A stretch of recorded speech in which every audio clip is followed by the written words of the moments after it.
బహుశా ఒక ముఖ్య విషయం మన ఆధునిక యువత యొక్క యథార్థాన్ని ప్రభావితం చేస్తుంది. ఒక్క యువత మాత్రమే కాదు. ఈ తరం మొత్తం ప్రభావితమవుతుంది. వారు అసహనంగా, ఓర్పు లేని వారుగా, ఏకపక్ష నిర్ణయాత్మకంగా, పక్షపాత ధోరణిలో ఉంటున్నారు. యువతకు తమ ముందు తరం మీద విశ్వాసం లేదు. వారిలో ఓర్చుకునే గుణం అనేది చాలా తక్కువగా ఉంటుంది. And this is all because of దీనికి ముఖ్య కారణం most అసహనం అనే గుణం. impatience. అందరూ నిర్ణయాలు తీసుకోవడానికి, అభిప్రాయం ఏర్పరచుకోవడానికి తొందరపడుతున్నారు. మనల్ని ఈ క్రమంలో నెమ్మదించడానికి ధ్యానం సహాయం చేస్తుంది. ప్రజలను ఉద్ధరిస్తుంది. ధ్యానంలో మనం హృదయాన్ని నేను చేస్తున్నది తప్పా, ఒప్పా అని సంప్రదిస్తాము.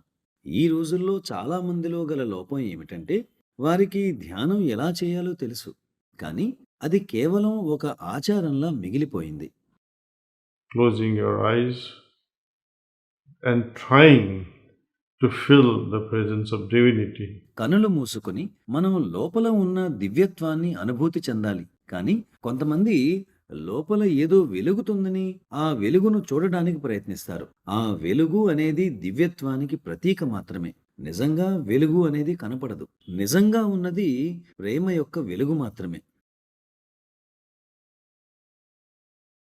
మీరు దానిని అనుభూతి చెందినట్లయితే ధ్యానం గురించి కొంతైనా అవగాహన కలిగిన వారవుతారు. Melting in love.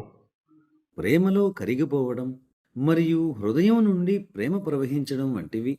ప్రతి ధ్యాన సమయం తర్వాత ఇటువంటి పరిస్థితి మనలో నెలకొంటే మనం ఏకపక్ష నిర్ణయాలు తీసుకోము.